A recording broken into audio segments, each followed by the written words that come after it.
إن الحمد لله نحمده ونستعينه ونستغفره ونعوذ بالله من شرور أنفسنا ومن سيئات أعمالنا من يهده الله فلا مضل له ومن يضلل فلا هادي له وأشهد أن لا إله إلا الله وحده لا شريك له وأشهد أن محمدا عبده ورسوله يا أيها الذين آمنوا اتقوا الله حق تقاته ولا تموتن إلا وأنتم مسلمون يا أيها الناس اتقوا ربكم الذي خلقكم من نفس واحدة وخلق منها زوجها وبث منهما رجالا كثيرا ونساء واتقوا الله الذي تساءلون به والأرحام إن الله كان عليكم رقيبا يا أيها الذين آمنوا اتقوا الله وقولوا قولا سديدا يصلح لكم أعمالكم ويغفر لكم ذنوبكم ومن يطع الله ورسوله فقد فاز فوزا عظيما أما بعد فإن أصدق الكلام كلام الله وخير الهدي هدي محمد صلى الله عليه وسلم وشر الأمور محدثاتها وكل محدثة بدعة وكل بدعة ضلالة وكل ضلالة في النار. أعوذ بالله من الشيطان الرجيم. بسم الله الرحمن الرحيم.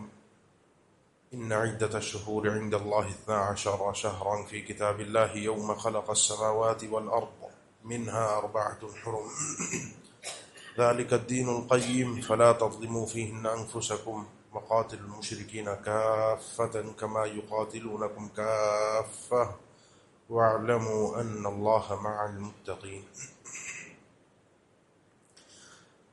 چند دن بعد اللہ تعالیٰ کی نسبت سے جو مہینہ اللہ کے نبی صلی اللہ علیہ وسلم نے ذکر فرمایا ہے، افضل الاشہر شہر اللہ الذی تدعونہ المحرم، یہ فضیلت والا مہینہ جو اللہ کا مہینہ ہے جس کو تم لوگ محرم کے نام سے پکارتے ہو، بلاتے ہو.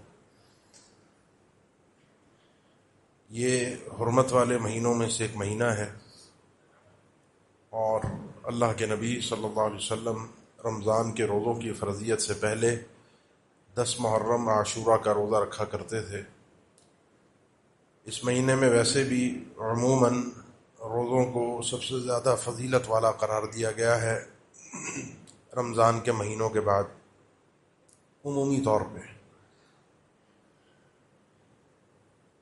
جب رمضان کے روزے فرض ہو گئے تو عاشورہ کے روزے کی فرضیت کو ختم کر دیا گیا. البتہ استحباب، فضیلت کہ 1 سال پچھلے کے گناہوں کو معاف کر دیتا ہے یہ روزہ، اب بھی یہ فضیلت باقی ہے اللہ کے فضل سے، اللہ کی رحمت سے. آپ صلی اللہ علیہ وسلم آغاز میں مدینہ تشریف لائے. مدینہ میں آنے کے بعد یہودیوں کو آپ نے دیکھا کہ یہودی بھی روزہ رکھ رہے ہیں. آپ نے پوچھا ان سے روزہ رکھنے کی وجہ، کہا موسیٰ علیہ السلام نے روزہ رکھا تھا، اور وجہ روزہ یہ تھی کہ اللہ تعالیٰ نے اس دن فرعون کو غرق کر کے بنی اسرائیل کو آزادی دی تھی. اللہ کے نبی صلی اللہ علیہ وسلم نے فرمایا یہ تو اگر موسیٰ علیہ السلام کی شریعت ہے، موسیٰ علیہ السلام نے کام کیا ہے، وہ تو نبی ہے، تو ہم اور زیادہ حقدار ہیں. اب کام تو عبادت تو ہو رہی ہے، اس عبادت میں ایک مزید نیت کا اضافہ کر لیا جائے، اور وہ نیت یہ ہے کہ اللہ تعالیٰ نے ہمارے یعنی اللہ کے نبی صلی اللہ علیہ وسلم کے نزدیک ہمارے بھائی موسیٰ علیہ السلام اور ہمارے نزدیک اللہ کے پیغمبر کلیم اللہ موسیٰ علیہ السلام اور ان کی قوم کو اللہ تعالیٰ نے فرعون سے نجات دی تھی. یہ اضافی ایک نیت سے اجر بھی بڑھ جائے گا. پھر مدینہ کے آخری سالوں میں جب اللہ کے نبی صلی اللہ علیہ وسلم کی سیاست تبدیل ہوئی، جو ایک آپ نے وہ سیاست نہیں جو ہمارے یہاں گندی سیاست ہوتی ہے، لفظ سیاست سے مراد یہ عربی زبان کا لفظ ہے جس میں امور کی تدبیر ہوتی ہے، معاملات چلانے کی سیٹنگ. تو آخر میں آپ نے اللہ کے نبی صلی اللہ علیہ وسلم نے پھر یہود اور مشرکین سب کی مخالفت کی. تو اس میں آپ نے فرمایا کہ ان کی مخالفت ہونی چاہیے، ان کی اور ہمارے اندر ایسی موافقت نہ ہو کہ روزہ ایک ہی دن رکھنے اور کوئی فرق نہیں ہو رہا، روزہ چھوڑ بھی نہیں سکتے. تو مخالفت یہ ہے کہ اس میں اضافہ کیا جائے 1 دن پہلے یا 1 دن بعد کا. عموماً یہ فضیلت جو ہے وہ ہمیں اس مہینے کی حاصل ہوتی ہے. اس مہینے میں دین اسلام نے ہمیں صرف روزہ دیا ہے. 1 سال کہ گناہوں کی معافی، خاص طور پہ محرم کے 10 محرم کے روزے سے، پھر 9 یا 11 کا اس کے ساتھ ملایا جائے تاکہ یہود سے موافقت نہ ہو۔ آگے 3 باتیں آپ سے کرنی ہیں، اس تمہید کو سامنے رکھ کر 3 باتیں ہیں۔ ان 3 باتوں میں پہلی بات، اس مہینے میں اللہ تعالیٰ نے اس تاریخ کو 10 محرم کو، جو ایک اللہ کی طرف سے تدبیر طے ہوئی، جو اس کی تقدیر کے حساب سے معاملات طے کیے گئے، اس میں یہ تھا کہ اللہ تعالیٰ نے موسیٰ علیہ السلام کو نجات دی اور فرعون کو غرق کیا، اور وہ تفصیلات آپ قرآن مجید میں تفصیل کے ساتھ پڑھتے ہیں۔ وہ واقعہ ہمیں اندر سے جھنجھوڑتا بھی ہے، بہت کچھ اللہ کے قریب کرنے کے لیے لاتا بھی ہے۔ اب وہ آپ سنتے رہتے ہیں، اس لیے میں اس واقعے کی تفصیل میں نہیں جاؤں گا۔ بس اتنا ذہن میں رکھیے، اتنا معاملہ ذہن میں رکھیے کہ جو اس واقعے میں اللہ تعالیٰ نے خاص طور پر سورہ قصص میں اس کو تفصیل کے ساتھ ذکر فرمایا، اور اس میں جب قارون کا ذکر فرمایا، قارون کے ذکر کے بعد پھر اللہ تعالیٰ نے اپنا قانون ذکر کیا۔ اس قانون میں رب العالمین نے فرمایا تلک الدار الآخرۃ نجعلها للذین لا یریدون علوا فی الارض ولا فسادا والعاقبۃ للمتقین۔ مومن کا اصل مطمع نظر آخرت ہوتی ہے، اور وہ آخرت رب العالمین نے فرمایا ہم دیں گے ان لوگوں کو، یہ آخرت کا گھر ان لوگوں کے لیے ہے۔ لا یریدون علوا فی الارض ولا فسادا، جو زمین میں بڑا نہیں بننا چاہتے، زمین کے اندر فساد نہیں مچانا چاہتے، زمین میں اپنی ناک، اپنا نام، اپنا معیار، ہر چیز میں سب سے بڑھ کر میری آواز اونچی، میرا معیار اونچا، میں سب سے بڑھ کر، سب مجھ سے کم تر، جو ایسا نہیں چاہتا آخرت اس کی ہے۔ اور ایک بات ذہن میں رکھو، چاہے دنیا ہو یا آخرت، انجام جو ہوتا ہے وہ متقین کا ہوتا ہے، جو قابل ذکر انجام ہو، قابل تعریف انجام ہو۔ انسان کو راہ سے، راستے سے، ذرائع سے گھبرانا نہیں چاہیے۔ ان ذرائع کے اندر پریشانیاں آتی ہیں، مصیبتیں آتی ہیں، آزمائشیں آتی ہیں، اور یہ رب تعالیٰ کے فیصلے ہیں۔ رب تعالیٰ بندے کو آزماتا ہے، لیکن انجام کے اوپر انسان کی اگر نظر ہو، وہ نظر آ جائے، اس کو محسوس ہو جائے کہ بالآخر نتیجہ میرے لیے ہے۔ یہ آواز کیا ہے؟ کوئی ذرا سی سیٹی بج رہی ہے، ہلکی سی کم کر دیں، ذرا سی کم کر دیا بالکل۔ تو انسان جو ہے جب اس کو نتیجہ اور انجام نظر آتا ہے تو اس کو ایک اطمینان ہو جاتا ہے، اور اس اطمینان کے بعد اس کے لیے، انسان کے لیے ایک عجیب اندرونی سکون، اطمینان کے اس تکلیفوں کو ایک مزے کے ساتھ سہتا ہے۔ وہ تکلیفیں اس کے لیے بڑی رحمت اور نعمت بن جاتی ہیں۔ بس کافی ہے بھائی، جزاک اللہ خیر۔ وہ تکلیفیں اس بندے کے لیے ایک مزہ ہو جاتی ہیں، اس کو محسوس کرتا ہے ان تکلیفوں کو، کیونکہ آگے اس کو انجام پتہ ہوتا ہے کہ میرا رب میرے ساتھ ہے۔ ان چیزوں پر انسان کا دھیان ہو، یہ ایک مہینہ ایک یاد دلا دیتا ہے۔ دوسری چیز جو اس مہینے میں قابل ذکر ہے وہ ہے جب مسلمان اکٹھے ہوئے، ابو موسیٰ اشعری رضی اللہ تعالیٰ عنہ سیدنا عمر سے کہا، ان کی خلافت کے 3 سال گزر چکے تھے، 15 ہجری میں خطوط وغیرہ آپ کے آتے ہیں، تاریخ درج نہیں ہوتی، پتہ نہیں چلتا یہ کس تاریخ کا، کس سن کا، کس سال کا ہے، کب کا معاملہ ہے۔ بیٹھے، مشاورت ہوئی، اپنے اپنے طریقے سے سب نے مشورے دیے، اور یہی معاملات وہ ہیں جو انسان شورا سے حل کرتا ہے، مشورے سے۔ سیدنا عمر نے پڑھے لکھے لوگوں کو جمع کیا، گفتگو ہوئی کہ ہمیں بھی اپنی تاریخ آغاز کرنا چاہیے یا رومیوں کی تاریخ ہی چلانی چاہیے۔ بعض کی رائے تھی جو چل رہی ہے وہ چلنے دیں، بعض کی رائے تھی کہ نہیں۔ ان کا ایک انداز ہے کہ ہر بادشاہ کی وفات اور نئے بادشاہ کے آنے سے کچھ تاریخوں کا انہوں نے آغاز کیا ہے، تو ہماری تاریخ کا آغاز بھی اللہ کے نبی صلی اللہ علیہ وسلم کی وفات سے ہو۔ بعض نے کہا پیدائش سے ہو، بعض نے کہا اللہ کے نبی صلی اللہ علیہ وسلم کو جب نبوت ملی اس وقت سے ہو۔ آخری رائے جو پیش کی گئی وہ تھی ہجرت۔ سیدنا عمر نے کہا یہ بات صحیح ہے، مناسب ہے، اس لیے کہ ہجرت سے ہی اللہ نے حق و باطل کے درمیان فیصلے کیے۔ ہجرت ایک انقلاب تھا۔ اب اس کے بعد جب اس مشورے کے بعد جو مہینہ تھا وہ مہینہ محرم کا تھا، تو محرم سے انہوں نے سال کا آغاز کیا، اور وہ سال کا آغاز جو شمار کیا گیا وہ اللہ کے نبی صلی اللہ علیہ وسلم کی ہجرت کا پہلا سال تھا۔ یہ ایک مسلمانوں کو ایک اور زاویہ دیتا ہے سوچنے کا مہینہ، اور اس مہینے کے اندر انسان کی یہ سوچ ابھرتی ہے کہ اللہ کے نبی صلی اللہ علیہ وسلم کی قربانی، اور اس کو میں نے پچھلے سالوں میں آپ کی اس مسجد میں بیان کیا، ہجرت کے واقعے کو محرم کے اندر، موسیٰ علیہ السلام کے واقعے کو بھی بیان کیا، کیونکہ یہ عموماً موضوع ہر سال ہی آتا ہے، اس لیے میں صرف اشارہ کر رہا ہوں تاکہ آپ کے ذہنوں میں چیز تازہ اور کام کی بات آگے کرنی ہے۔ تو اللہ تعالیٰ نے یہ جو اپنے نبی کے ذریعے سے ہجرت کروائی ہے، اس کی جو ساری تفصیلات ہیں اس کا قدم قدم پہ، وہ ایک دنیا کے اندر ایک انسان کو سوچنے پر مجبور کرتا ہے یہ بھی کہ والعاقبۃ للمتقین، انجام پھر اہل تقوی کا ہے۔ وہ 13 سال مکہ کے بڑی تکلیفوں کے، مصیبتوں کے، یعنی ایک انسان لمحے بھر کے لیے رک کے سوچتا تو ہے کہ حق پر ہوں، اللہ مالک الملک، اور اس کے نام پر مجھے تکلیف دی جا رہی ہے، اس صدا پر کہ لا الہ الا اللہ کہہ دو، اس صدا پر مجھے تکلیف دی جا رہی ہے۔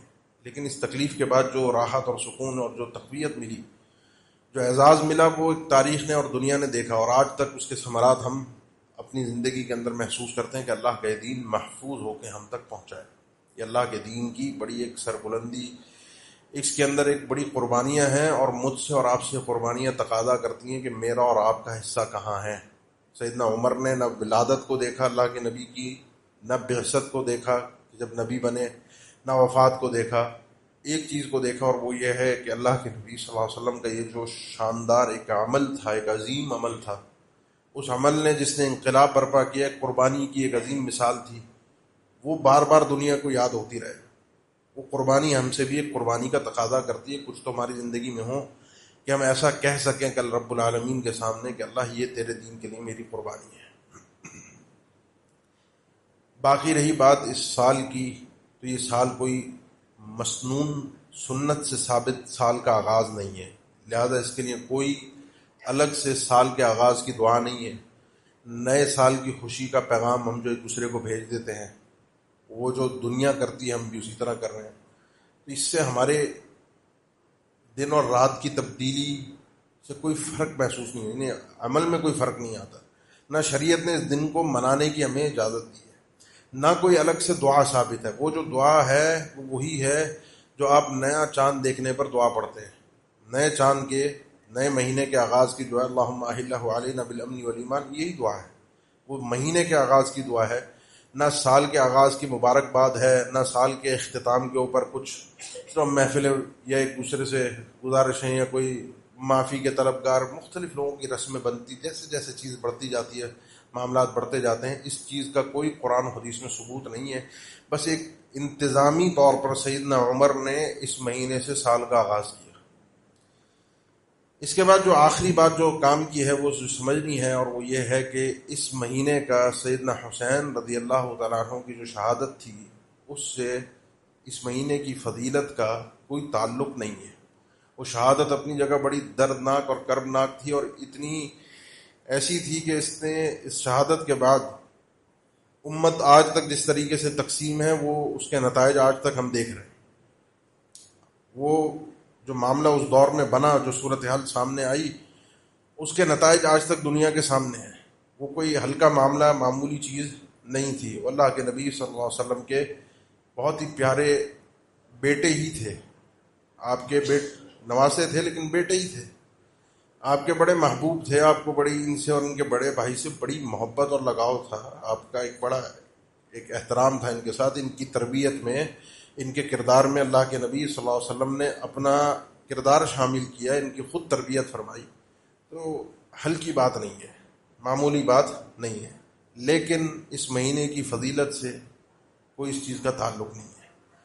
اب آپ اور میں، جو اللہ تعالیٰ نے ہمیں دین کی سمجھ دی ہے، جو اللہ نے اپنے توفیق دی ہے کہ ہم قرآن و حدیث، اللہ کے نبی صلی اللہ علیہ وسلم کے فرامین، قرآن، صحابہ اکرام کا عمل، فہم، سمجھ، یہ جو چیز ہمیں نصیب ہوئی ہے، اس پر اللہ کا شکر ادا کیجیے۔ یہ اللہ کے تعریف کے لیے اتنا اہم مسئلہ ہے کہ بار بار اس پہ انسان الحمدللہ کہتا رہے تو یہ کم ہے، اور یہ انشاءاللہ اللہ تعالیٰ ہمیں توفیق دے گا۔ اللہ سے دعا بھی ہے، امید بھی ہے کہ جملہ ہم انشاءاللہ کہیں گے جب جنت میں جائیں گے، وقالوا الحمدللہ الذی ہدانا لہذا وما کنا لنہتدی لولا ان ہدانا اللہ۔ یہ تو جو توفیق ملی، جو ہدایت ملی، اللہ کا شکر ہے اس پر۔ یعنی آپ اور میں جو اس معاشرے کے اندر جو کچھ چلتا ہے، جو کچھ ہوتا ہے، جو تماشے ہوتے ہیں، اللہ نے مجھے اور آپ کو اس سے بچایا، اس پر اللہ کا شکریہ ادا کیجیے۔ یہ اللہ کی بہت بڑی نعمت ہے مجھ پر اور آپ پر، اور اس نعمت کی قدر کیجیے۔ اس نعمت کی قدر کیسے ہوتی ہے؟ اس نعمت کی قدر ایسے ہی ہوتی ہے کہ انسان اس جہالت کو جو اس مہینے کے اندر کی جاتی ہے، انسان اپنے آپ کو بھی بچائے، محفوظ رکھے، اپنے کانوں کو، اپنی آنکھوں کو۔ اس فتنے کو نہ دیکھے نہ سنے، نہ کسی کو، اپنے بچوں کو، اپنے گھر والوں کو، اپنے جہاں جہاں انسان کا بس چل سکتا ہے، نہ کسی کو دیکھنے دے نہ سننے دے۔ یہ کوئی ایسی تفریح نہیں ہے کہ اس طرح کے جو تماشے سڑکوں پر، روڈوں پر جاری ہوتے ہیں، یہ بدماشی کے جو انہوں نے بازار گرم کیے ہوتے ہیں، روڈوں کو بند کر کر کے، راستوں کو بند کر کر کے، تماشا لگا کے صرف اپنی ایک بدماشی دکھانے کے لیے، اس پر انسان کو دیکھ کر کوئی شوق میں لوگ چکر لگانے جاتے ہیں دیکھنے۔ انسان اپنے ایمان کو محفوظ، فتنوں سے ہمیشہ انسان کو دور رہنا چاہیے۔ اور چونکہ اب سوشل میڈیا کا دور ہے، نہ کسی کی آپ زبان کو روک سکتے ہیں اور نہ ہی کسی کے ہاتھ کو روک سکتے ہیں میسج کرنے سے۔ اور مشکل یہ ہے کہ اس پہ جو لکھ دیا، اس پہ جو بول دیا آپ نے، وہ تو آپ کو لگا کہ ہوا میں اڑ گیا، میسج ہوا، پیچھے چلا گیا، ختم ہو گیا، ڈیجیٹل ہے۔ آپ نہیں، یہ جو آپ نے لکھا اور بولا سوشل میڈیا پہ کسی بھی حوالے سے، وہ آپ نے سوشل میڈیا پہ نہیں لکھا، وہ آپ نے سوشل میڈیا پہ نہیں بولا، وہ آپ کا میسج نہیں ہے، وہ آپ اپنے نامہ اعمال میں چیز کو درج کر رہے ہیں، اور یہ کل کھل کے سامنے آئے گی۔ اس لیے ان سارے معاملات کے اندر، ان سارے مسائل کے اندر بولنے سے پہلے سوچئے کہ میں اپنے نامہ اعمال میں لکھ رہا ہوں، کل اللہ کے سامنے کھڑے ہو کے جواب دینا ہے۔ یہ ہے طریقہ کار اپنی اس نعمت کی حفاظت کا، جو نعمت ایمان اور نعمت ہدایت اللہ تعالیٰ نے مجھے دی۔ اس کی قدر کرنا سیکھیں، یہ معمولی نعمت نہیں ہے، چھن بھی جاتی ہے، اس لیے اس کی قدر کیجئے، اس کا اہتمام کیجئے، اس کو بکنے مت دیجئے، اس کو تماشا مت بنائیے، اس کو سر راہ رکھ کر ہر آنے جانے والے کو اپنے ایمان کو خریدنے کے لیے مت پیش کیجیے، اپنے ایمان کی حفاظت کیجیے۔ اب جو کچھ ہوتا ہے، جو کچھ کیا جاتا ہے، وہ کوئی مقصود نہیں ہے، وہ کوئی اہل بیت سے محبت نہیں ہے۔ محبت تو یہ ہوتی کہ جب انسان کو غم ہوتا ہے اس وقت غم ہوتا ہے، جب انسان کو خوشی ہوتی ہے، کوئی وجہ ہوتی ہے خوشی کی، اس وقت خوشی ہوتی ہے۔ جس وقت شہادت ہوئی یا جس وقت کسی کی گھر میں وفات ہوتی ہے، اسی وقت انسان غم زدہ ہوتا ہے۔ جس وقت کوئی خوشی کی خبر آتی ہے اسی وقت انسان خوش ہوتا ہے۔ اس کے بعد سال ہر سال ان چیزوں کو اس طریقے سے منانا، یہ کوئی شریعت میں ہمیں اس کا مزاج دیا ہی نہیں گیا کہ اس طریقے سے ہم یہ کام کرتے رہیں۔ اور مجھے تو بعض اوقات جب کوئی چیز ایسی سامنے آ جائے، پتہ چل جائے، مطلب حیرت ہوتی ہے کہ انسان کر کیا رہا ہے۔ بلا وجہ کا رونا، بلا وجہ کے اپنے آپ کو اس طریقے سے مار پیٹ کر کے اور اپنے آپ کو غم زدہ ظاہر کرنا۔ آپ مجھے اپنے دل پر ہاتھ رکھ کے بتائیں، غم کی کوئی کیفیت ہے؟ غم کا کوئی معاملہ ہے؟ یعنی ایک دن پہلے آپ ذی الحجہ کی 29-30 تاریخ کو نارمل ہوں اور محرم کی پہلی تاریخ آ جائے تو آپ غم زدہ ہو جائیں، آپ پریشان ہو جائیں، آپ کے اندر غم آنے لگے۔ کیونکہ سیدنا حسین شہید ہوئے تھے، تو ایک دن پہلے شہادت کا غم نہیں تھا، ایک دن بعد شہادت کا غم ہو گیا۔ یہ انسان سوائے اپنے نفس کو دھوکہ دینے کے اور شیطان کی چالوں میں پھنسنے کے علاوہ کچھ اور چیز نہیں ہے، اور اصل مقصد یہ ہے بھی نہیں۔ امام اوزاعی فرماتے ہیں اصل مقصود یہ نہیں ہے، اصل مقصود تو اللہ کے دین سے دشمنی ہے۔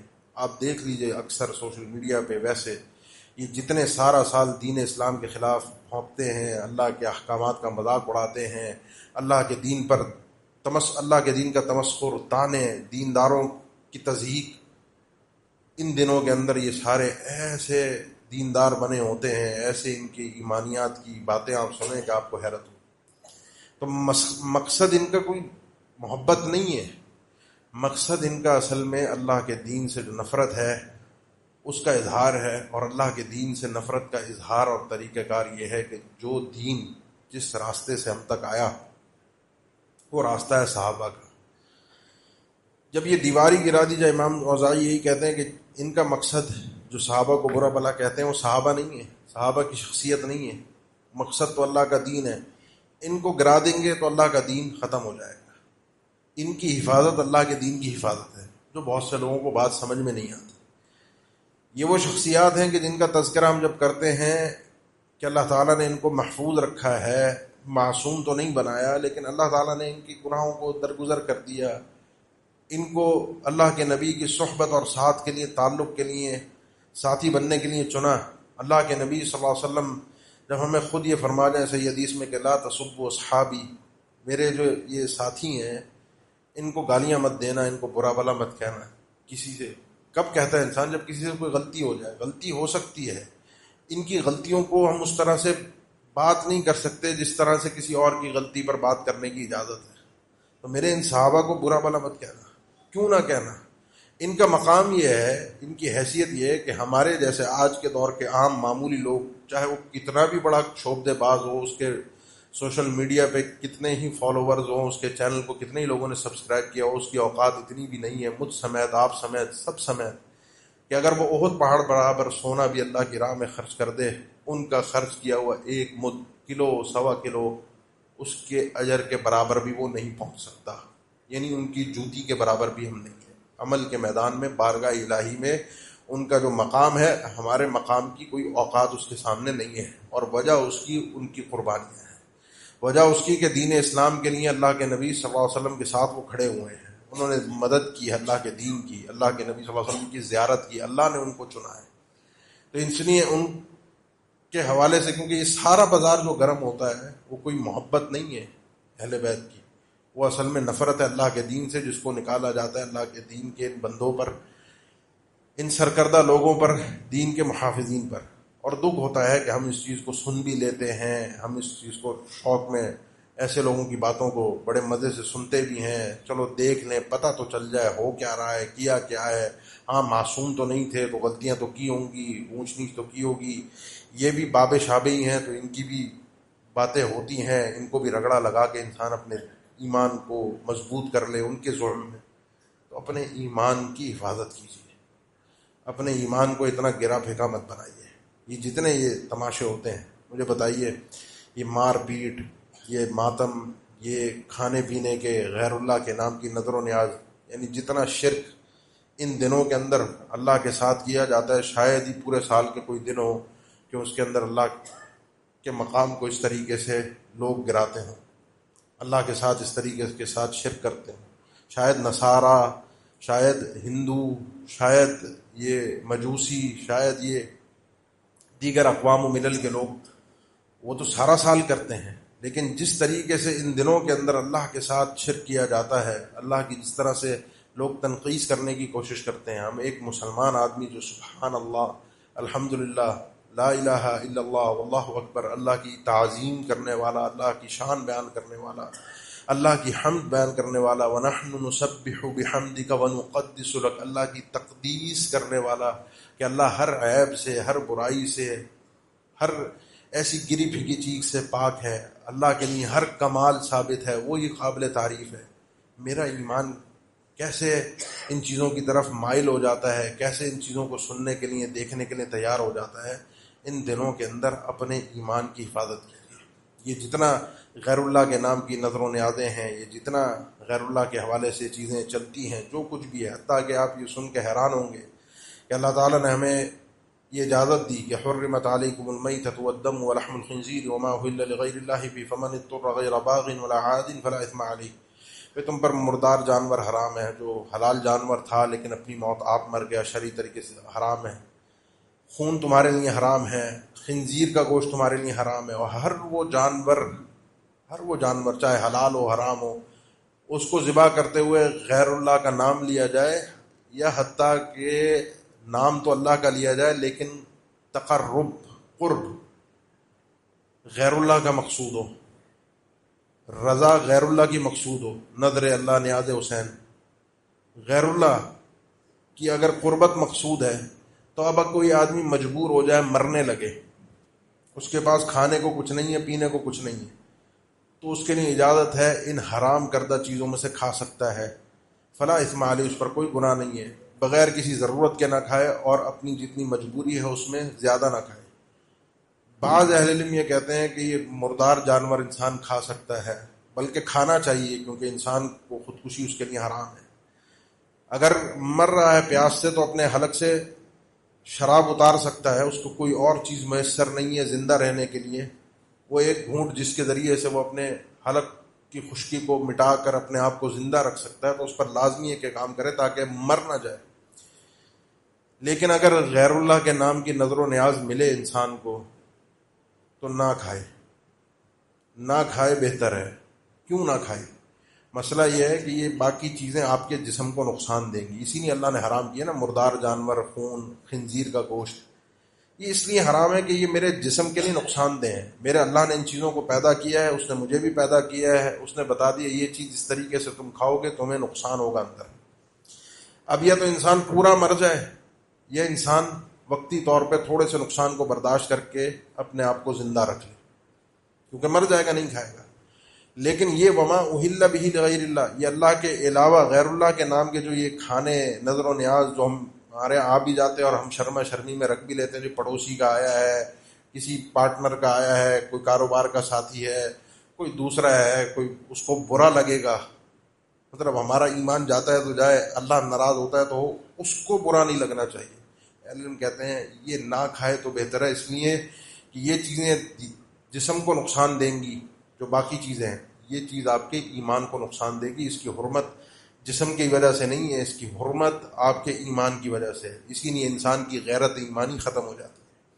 باقی چیزیں کھانے سے آپ کے جسم ہو سکتا ہے غیر اللہ, اور ایسا ہوتا بھی ہے, غیر اللہ کے نام کی جو نظر و نیازیں ہوتی ہیں ان پہ بڑا خرچہ لوگ کرتے ہیں, بڑی عمدہ چیزیں ڈالتے ہیں. وہ دودھ میں ملاوٹ کرنے والا بھی بعض اوقات ملاوٹ نہیں کرتا کہ یہ نیاز کا دودھ, اس میں ملاوٹ نہ کی جائے, بڑا خالص طریقے سے دیا جائے لوگوں کو, پینے والوں کو. وہ ہو سکتا ہے آپ کے جسم کے لیے بظاہر بڑا مفید ہو, لیکن آپ کے ایمان کے لیے انتہائی خطرناک ہے. اس لیے اس چیز کا استعمال ہی انسان نہ کرے. تو اتنی غیرت ایمانی کو زندہ کریں, اپنے ایمان کی حفاظت کریں, اپنے ایمان کے بچانے کی کوشش کریں. ایسی کوئی چیز آتی ہے کسی کے گھر سے تو فتن آتی ہے, وہ آپ کو ہدیتاً بھیجتا ہے, وہ آپ کا کوئی جاننے پہچان والا ہے, واپس کریں. اس کو برا لگتا ہے لگ جائے, اس سے تعلق ختم ہوتا ہے ہو جائے. میری دوستی دشمنی تعلقات دنیا کے مفادات کے لیے نہیں ہے کہ میں اس کی نظروں میں اچھا بن جاؤں یا اس سے میرا کاروبار ہے. میرا جینا مرنا قل ان صلاتی و نسکی و محیای و مماتی للہ رب العالمین, میرا جینا مرنا اللہ رب العالمین کے لیے. میرا رب کس چیز میں راضی ہے میں وہ غیرت اپنے اندر پیدا کروں. میرا رب کس چیز سے ناراض ہوگا, میرے رب کی کس چیز کے اندر جو ہے وہ میرے رب کی ناراضگی چھپی ہوئی ہے, کہاں سے مجھے اللہ کی پکڑ مل سکتی ہے, میں ان چیزوں سے اپنے آپ کو بچاؤں. دنیا اور آخرت دونوں جہان میں اپنے ایمان کو ہر چیز پر مقدم کروں. یہ اصل آپ کے یہ مہینہ جو شہر اللہ المحرم تھا, اصل میں مہینہ میری اور آپ کی آزمائش بن کے رہ گیا, جو کہ شہر اللہ تھا. جہاں سے میں نے بات کہا اللہ کا مہینہ, اللہ نے اپنی اللہ کے نبی صلی اللہ علیہ وسلم نے اس مہینے کی نسبت اللہ کی طرف کی ہے کہ اللہ کا بڑا مہینہ ہے. مہینے سارے اللہ کے, نسبت جب کر دی تو ایک اہمیت حاصل ہو گئی اس مہینے کو.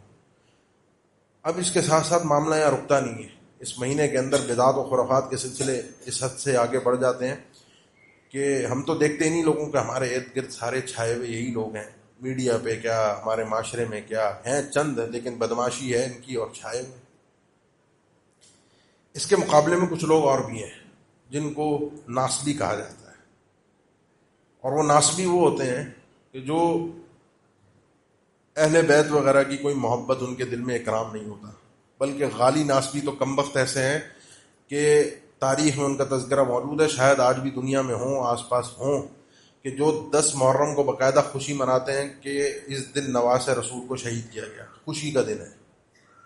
اور وہ ایک ان کی محبت کے پیمانے اہل بیت سے ہٹ کر دوسری جانب زیادہ ہیں, اور یہ بھی قابل مذمت ہے. جس طریقے سے وہ قابل مذمت ہے کوئی فرق نہیں, یہ بھی آپ کے ایمان کو نگلنے والی چیز ہے. یہ اللہ کے نبی صلی اللہ علیہ وسلم کے جو گھر والے ہیں یہ بھی آپ کے صحابہ کے اندر بھی ہیں, لیکن ان کی حیثیت صحابہ سے ایک مقام اونچا ہے, اور وہ یہ ہے کہ آپ کے رشتہ دار بھی ہیں, آپ کے قریبی بھی ہیں, آپ کا ان سے محبت ایک تعلق خونی رشتہ ان لوگوں کے ساتھ رہا ہے.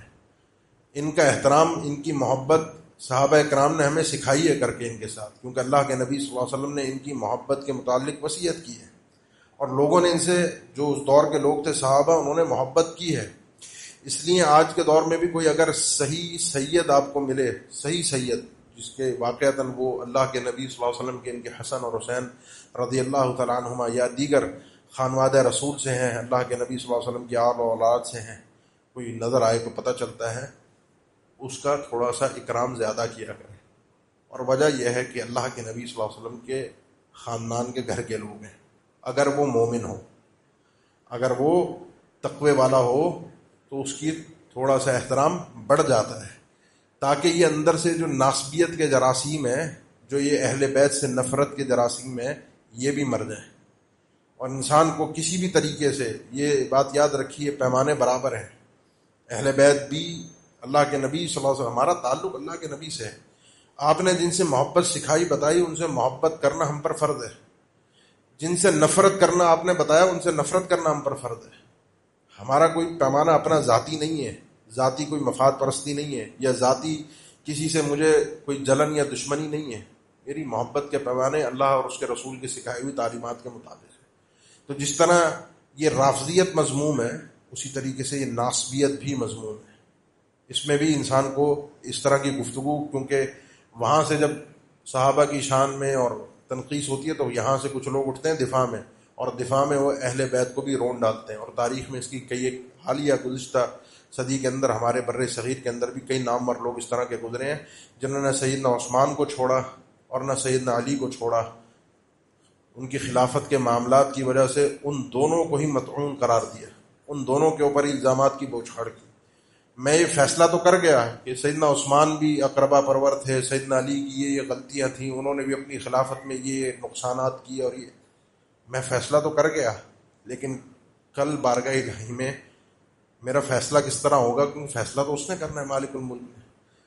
اور میں ان بڑے لوگوں سے کیا میرے دل میں یہ اٹھتا نہیں، محبت کا یہ جذبہ پیدا نہیں ہوتا کہ کل اللہ ان سے ملاقات کروائے گا، کل جنت میں اللہ امین کا ساتھ نصیب کر دے ان بڑے لوگوں.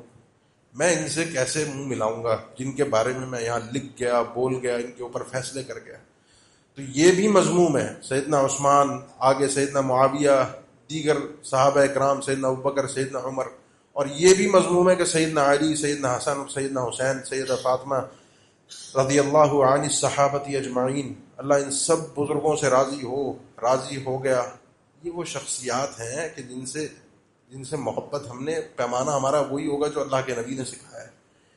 اور آخری چیز وہ یہ ہے کہ ان دنوں میں کچھ لوگ نہ ادھر ہوتے ہیں نہ ادھر ہوتے ہیں. ہم میں سے بہت سے لوگ نہ ان کی پرواہ نہ ان کی پرواہ، لیکن عموماً ہم ان دنوں میں ذرا سا خوشی منا لیتے ہیں. خوشی کی وجہ بھی ہمیں نہیں پتہ ہوتی. چھٹی ہے تو چلو خوشی منا لو. ایک ہے آپ کا چھٹی والا دن ہے، آپ کو مل بیٹھ گئے، آپ نے کوئی ہنسی مذاق کر لیا. ایسا بھی نہیں ہے کہ دن آپ نے غمزدہ ہو کے گزارنا، یا ایسا بھی نہیں ہے کہ خوشی نہیں ہونا کیونکہ ناس بھی خوش ہوتے ہیں، یعنی آپ نے مسکرانا نہیں ہے، وہ بات ختم ہوگی.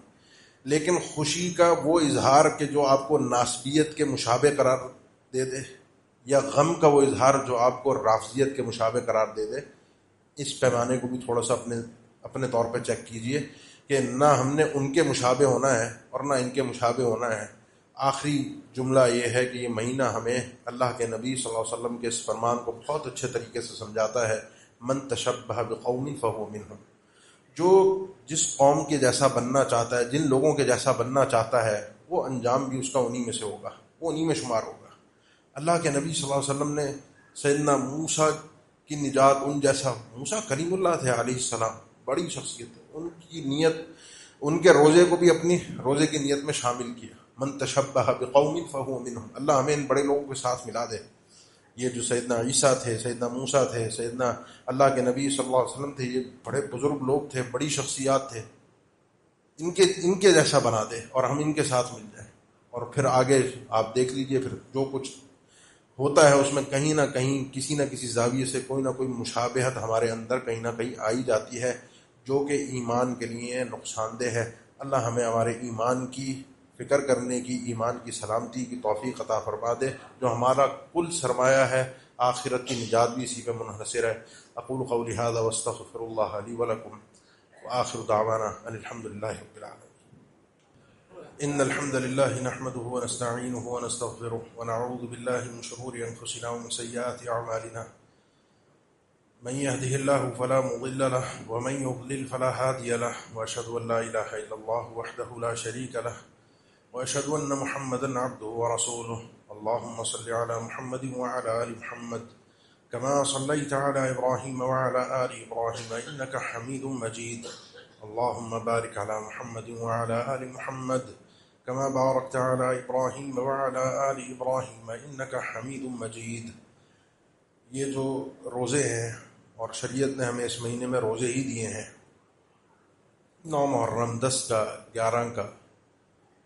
اس کے علاوہ بھی اس مہینے کے اندر عمومی روزے انسان رکھ سکتا ہے. 9-10 کے روزوں میں خصوصاً انسان اس چیز کا بھی اہتمام کرے کہ ایک نفلی تاکیدی روزہ تو انسان رکھ رہا ہے، ساتھ میں اپنے اگر کسی کے روزے اس پر کوئی رمضان کے فرض روزوں کی قضا باقی تھی تو ان کی نیت کو بھی اس میں شامل کر سکتا ہے، اور اول نیت وہی ہوگی قضا کی، دن وہی ہے 10 کا، آپ نے قضا کی نیت کی تو وہ 10 کے روزے کا ثواب بھی انشاءاللہ ساتھ میں آ گیا، قضا بھی ہو گئی، اور سیدنا موسیٰ علیہ السلام کو جو اللہ تعالیٰ نے نجات دی تھی اس نیت کو بھی خاص طور پر اس روزے کے اندر مستحضر رکھا کریں، ذہن میں ایک موجود ہو کہ سیدنا موسیٰ علیہ السلام نے وہ یہ سارے فضائل ایک نیت کے اندر، ایک روزے کے اندر ایک عبادت میں مختلف نیتوں کو جمع کر کے انسان کافی ساری فضیلتیں سمیٹ لیتا ہے۔ اور اس طرح کے مسائل میں اہل علم جب گفتگو کرتے ہیں تو کہتے ہیں یہ جو نیت ہے یہ اہل علم کی تجارت ہے، آپ اور ہم ایک پروڈکٹ سے، ایک مال سے کئی منافع کمانے کی کوشش کرتے ہیں، اور جو اللہ کے دین کو سمجھنے والے لوگ ہوتے ہیں وہ ایک ہی عبادت سے کئی طرح کا اجر حاصل کرنے کی کوشش کرتے ہیں، جہاں جہاں شریعت نے اجازت دی ہو، جب تک جواز ممکن ہو۔ تو اس لیے اپنی اس نیت کو بھی اس کے اندر شامل کر لیجئے تاکہ اللہ تعالیٰ مزید اجر و ثواب سے ہمیں نواز دے، اللہ تعالیٰ ہمیں بدعات اور خرافات سے محفوظ رکھے، ایمان کی دولت عطا فرما دے۔ جن جن بھائیوں نے دعا کے لیے کہا ہے اللہ تعالیٰ ان کو ان کے مسائل کو حل فرما دے، بیماروں نے بھی کہا ہے، پریشان بھی لوگ ہیں، مسائل ہیں، اللہ تعالیٰ سب کے مسائل کو حل فرما دے۔ عباد اللہ ان اللہ یأمر بالعدل والإحسان وإیتاء ذی القربى وینہی عن الفحشاء والمنکر والبغی یعظکم لعلکم تذکرون فاذکروا اللہ الجلیل یذکرکم واشکروہ علی آلائہ ونعمہ یزدکم ولذکر اللہ اکبر واللہ یعلم ما تصنعون۔